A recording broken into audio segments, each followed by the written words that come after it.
चलिए good evening. आज हम लोग क्लास 10th के साइंस के महत्वपूर्ण ऑब्जेक्टिव जो आपका गारंटी है 2025 एग्जाम में पूछेगा ही पूछेगा, तो हम लोग आज इसको शुरू से देखेंगे और आपको पूरा एक्सप्लेनेशन के साथ रटाएंगे नहीं, समझा देंगे जो आप जीवन में कभी नहीं भूलिए। समझ में आ गया कि नहीं आ गया? चलिए हम लोग स्टार्ट करते हैं। क्या कहता है हम लोगों का साइंस के महत्वपूर्ण ऑब्जेक्टिव प्रश्न, 10 वर्षों से यह प्रश्न पूछा जा रहा है। केवल आज का बात नहीं हम कह रहे, लगातार पिछले 10 वर्षों से यही क्वेश्चन पूछा जा रहा है। उसको हम सेलेक्ट किए। यदि फर्स्ट सीटिंग में नहीं पूछता है तो सेकेंड में पूछना तो तय है। समझ में आ गया कि नहीं आ गया? इस बार तो 100% चांस है यह क्वेश्चन पूछेगा। समझ में आ गया? क्या कहता है? क्लास 10 बीबीआई ऑब्जेक्टिव 2025 के लिए। यह कब के लिए है? 2025 में भी आपको एग्जाम देना। चलिए हम लोग अपना स्टार्ट करते हैं। और हम लोगों का जो लक्ष्य रहता है, हम लोग जो काम करते हैं, यह चैनल से यदि आप पढ़ रहे हैं तो हमको विश्वास है हम लोग अपना लक्ष्य फर्स्ट रैंक प्राप्त करेंगे। 100% गारंटी है। यदि आप इसको अच्छे से इस चैनल से तैयारी कर रहे हैं तो आपका रैंक 1 आएगा। ठीक है? क्या कहता है पहला क्वेश्चन? यह साइंस का क्वेश्चन है, याद रखिएगा। और सारे प्रश्न जो होंगे ऑब्जेक्टिव होंगे, उसमें आपके पास ऑप्शन रहेगा। ऑप्शन देख करके यदि आप जानिएगा ऑप्शन, तो पहले आप उसका आंसर कमेंट में दे दीजिएगा। ठीक है? फिर मेरा आंसर देखिएगा कि आपको आता है या नहीं आता है। समझ में आ गया? चलिए हम लोग स्टार्ट करते हैं।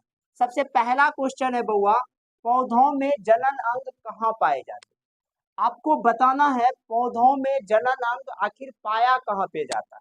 आपके पास देखिए, पहला ऑप्शन है जड़ में, दूसरा ऑप्शन है पुष्प में, तीसरा ऑप्शन है तना में, और चौथा ऑप्शन है फल में। तो आप हमेशा के लिए, जीवन भर के लिए याद रख लीजिएगा, जब भी पौधा में जनन अंग पूछेगा, यानी कि रिप्रोडक्शन कहाँ से होता है, पुष्प यानी फूल के द्वारा पौधों में जनन किया जाता है। पहला क्वेश्चन क्लियर हो गया कि नहीं हो गया? यदि आप जान रहे होंगे, नहीं जान रहे तो अच्छे से समझिए एकदम क्लियर होकर के। पौधों में जनन अंग फूल में पाया जाता है। पहला क्वेश्चन क्लियर हो गया। चलिए अब हम लोग क्वेश्चन नंबर 2 में जाते हैं। क्वेश्चन नंबर 2 कह रहा है प्रकाश संश्लेषण की क्रिया होती है। आखिर प्रकाश संश्लेषण का जो घटना होता है वह किसमें होता है? आपके पास ऑप्शन है, पहला ऑप्शन है जंतुओं में। पहला ऑप्शन क्या है? जंतुओं में। दूसरा ऑप्शन क्या है? कवक में। तीसरा ऑप्शन है परजीवियों में, और चौथा ऑप्शन है हरे पौधे। आप आज अच्छा से जान लीजिए, प्रकाश संश्लेषण एक विधि है जिसमें पौधे अपना भोजन तैयार करता है। यानी जो पौधा है ना, पेड़ पौधा, इसका जो भोजन बनाने का विधि होता है उसी को हम लोग प्रकाश संश्लेषण कहते हैं। अब आप खुद जवाब दे दो, प्रकाश संश्लेषण की क्रिया किसमें होगा? तो 100% गारंटी है हरे पौधे। सूखा हुआ पौधा का बात नहीं हम कर रहे। जितने हरे पौधे होते हैं ना, वो सब भोजन बनाते हैं, और उसी भोजन बनाने की विधि को प्रकाश संश्लेषण कहा जाता है। यह भी क्वेश्चन क्लियर हो गया होगा। चलिए अब हम लोग चलते हैं क्वेश्चन नंबर 3 में। क्वेश्चन नंबर 3 इतना ज्यादा इंपॉर्टेंट है, हर ईयर पूछा गया है। फर्स्ट में नहीं पूछता तो सेकेंड में जरूर पूछ लेता। अरे एग्जामिनर क्वेश्चन लाएगा कहां से ही बताओ। हम टोटल 800 ऑब्जेक्टिव आपको साइंस का कराएंगे। विश्वास कीजिए, एक भी क्वेश्चन आपसे नहीं छूटेगा। समझ में आ गया कि नहीं आ गया? इसलिए आप एक एक पार्ट को अच्छा से देख लीजिएगा, जो आपका तैयारी को बेस्ट कराएगा। समझ में आ गया कि नहीं आ गया? टोटल ऑब्जेक्टिव हम आपको दिखा देंगे, एक भी बाकी रहने नहीं देंगे। क्या कहता है? घेंघा रोग पनपता है। घेंघा रोग किसके कारण होता है? घेंघा मतलब समझ रहे हो? यहाँ घेंघ का फूल जान, यहाँ देखिएगा, अब तो अभी नहीं दिखता है। समझ में आ गया कि नहीं आ गया? पहले के लोग समय बहुत ज्यादा यहाँ पे घेघड़ निकल जाता था। समझ में आ गया कि नहीं आ गया? तो घेंघा रोग आखिर किससे होता है? क्या रक्त की कमी से होता है? क्या चीनी की कमी से होता है? क्या आयोडीन की कमी से होता है? क्या मोटापा से होता है? तो यदि आपके पास इसका जवाब है तो जरूर कमेंट बॉक्स में कमेंट कर दीजिएगा। याद रखिएगा, घेंघा रोग जो होता है वह आयोडीन की कमी से होता है। याद रहेगा ना जीवन भर? यदि आपको गला को ठीक ठाक रखना है, खबरा नहीं बनाना है, समझ में आ गया, तो आपको क्या करना पड़ेगा? आयोडीन भरपूर मात्रा में लेना पड़ेगा। आयोडीन की कमी होने नहीं देना है। समझ में आ गया कि नहीं आ गया? खैर चलिए अब आगे चलते हैं। Question number 4। क्वेश्चन नंबर 4 कह रहा है रक्त क्या होता है? रक्त यानी कि ब्लड क्या है? सेल है कि टिश्यू है कि क्या है, मैटर है, आपको बताना है। तो याद रखिएगा, आपके पास ऑप्शन क्या क्या है? पदार्थ, उत्तक, कोशिका, नॉन ऑफ दीज। यदि आपके पास आंसर है तो इसका आंसर जरूर कमेंट बॉक्स में कीजिएगा। और आज से याद रखिए, रक्त क्या है?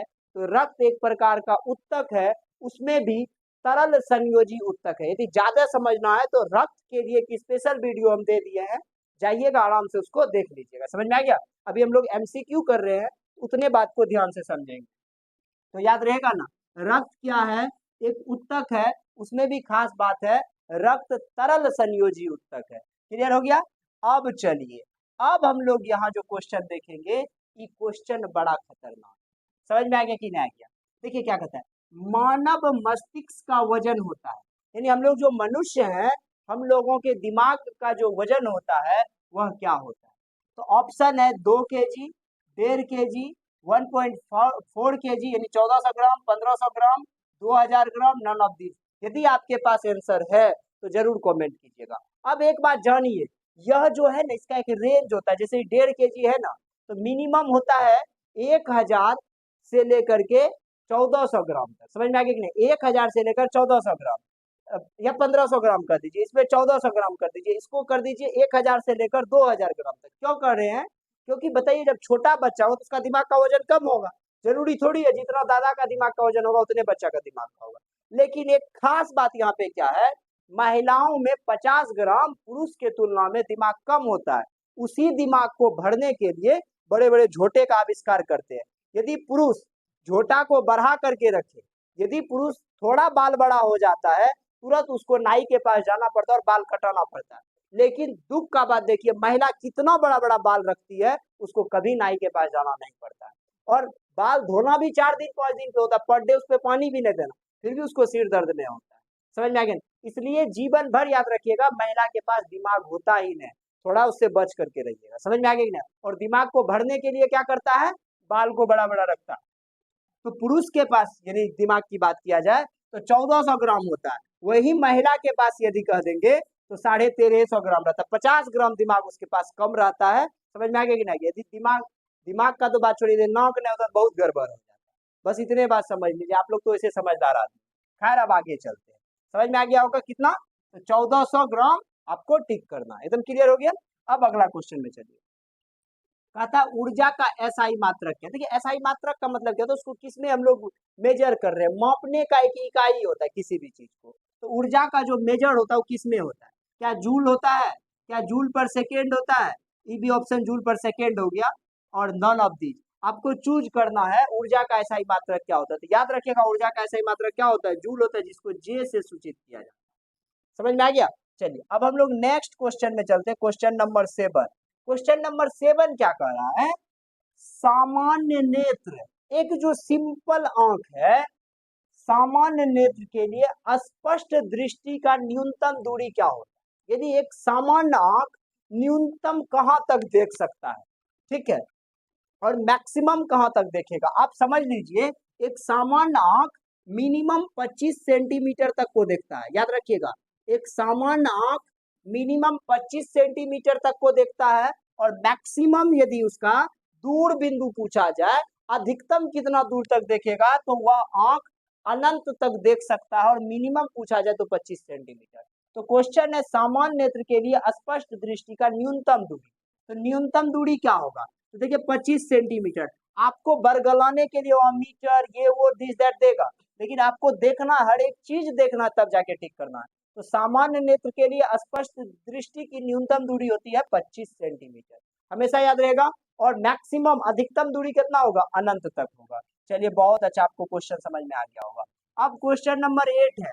क्वेश्चन नंबर 8 कह रहा है प्रकाश के परावर्तन के कितने नियम होते हैं? आपको याद रखना पड़ेगा, चाहे आपको प्रकाश का अपवर्तन पूछे, चाहे प्रकाश का परावर्तन पूछे, दोनों में याद रखना है दो दो नियम होते हैं। तो प्रकाश के परावर्तन के दो नियम कौन कौन है? एक नियम है आपतित किरण, परावर्तित किरण तथा आपतन बिंदु पर डाला गया लंब, तीनों एक ही तल पे होता है। अब एक फिगर के द्वारा आप समझा देते हैं। क्या कहता है? आपतित किरण, परावर्तित किरण तथा आपतन बिंदु पर डाला गया लंब, तीनों क्या होता है? एक ही तल पे होता है।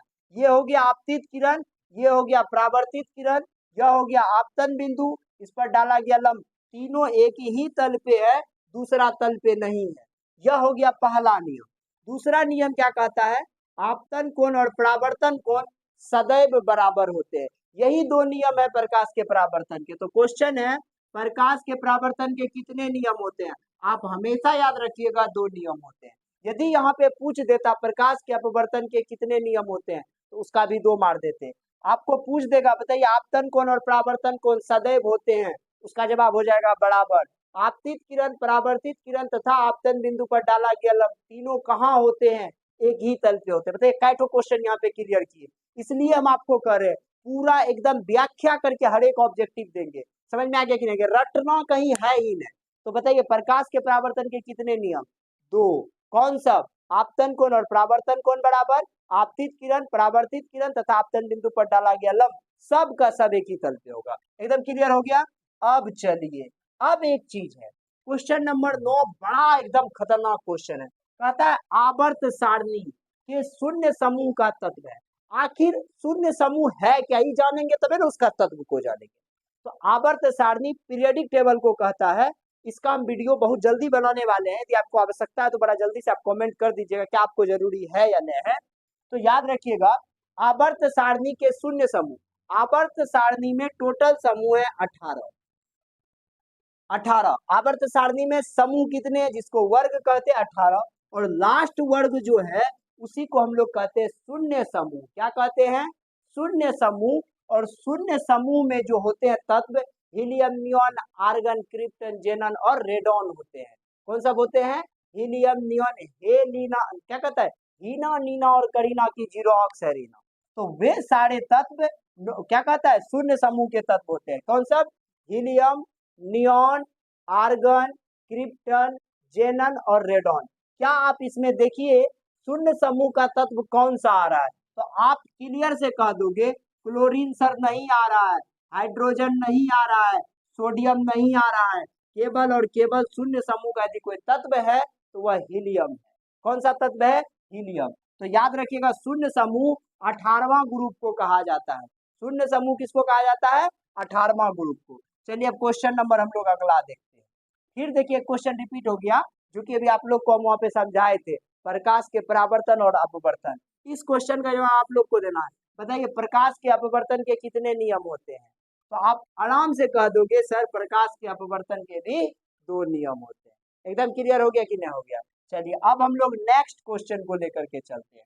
कहता है लेंस की क्षमता का SI मात्रक होता है। लेंस को जो मापा जाता है ना क्षमता को, किसके द्वारा मापा जाता है, तो ऑप्शन है केल्विन, जूल, डायोप्टर और नन। तो आप हमेशा के लिए याद रखिए लेंस की क्षमता को डायोप्टर में मापा जाता है। क्लियर हो गया।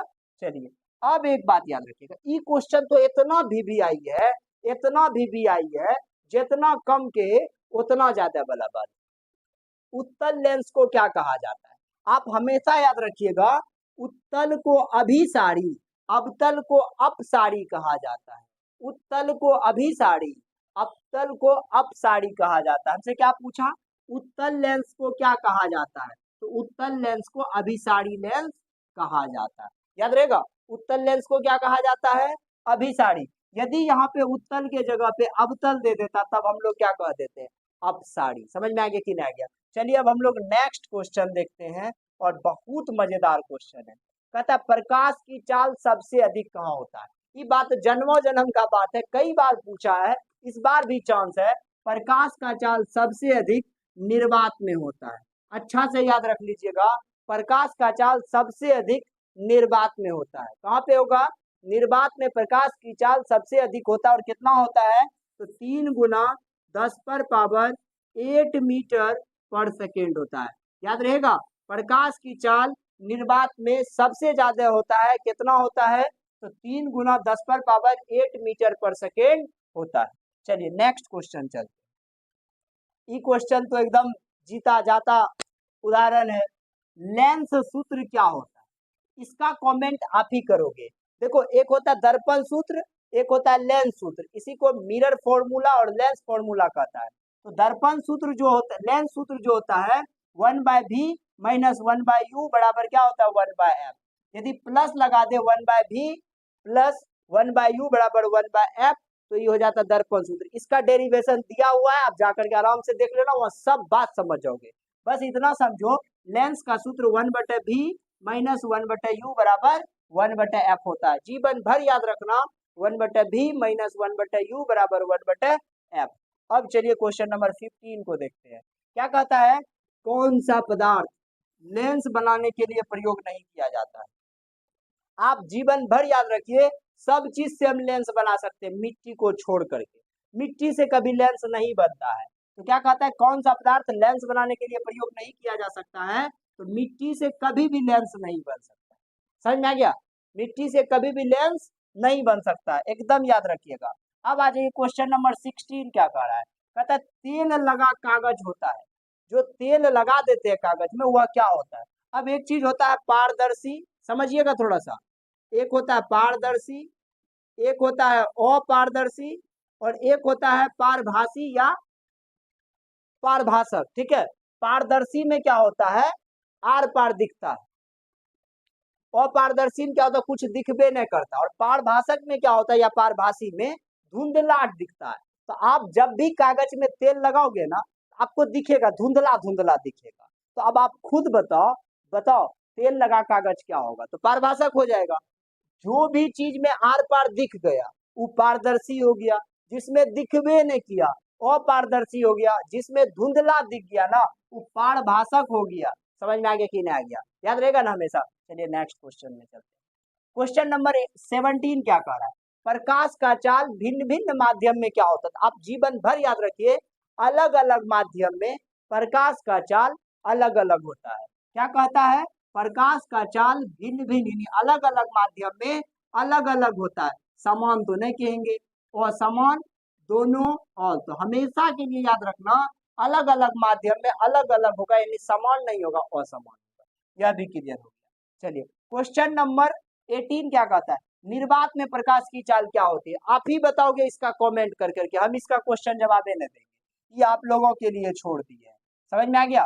चलिए 19 नंबर क्वेश्चन देखिए क्या कहता है, दूध से दही बनना किस प्रकार का परिवर्तन?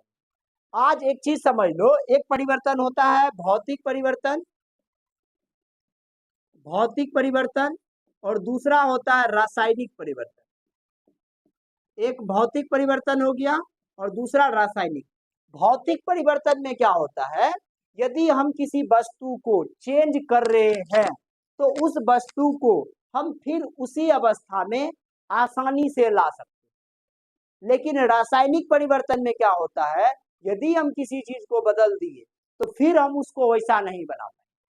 जैसे बर्फ को पिघलाए पानी बना दिए, फिर हम उसको पिघला देंगे तो फिर बर्फ बन जाएगा। ये हो गया भौतिक परिवर्तन।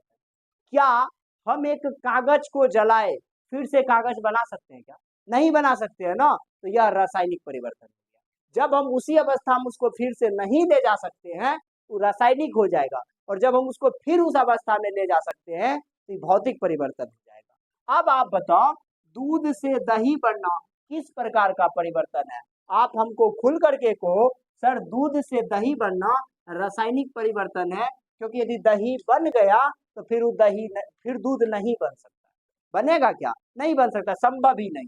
समझ में आ गया? अच्छा, कोई व्यक्ति का मर जाना कैसा परिवर्तन? अरे बाप रे बाप, मर गया तो खत्म हो गया ना।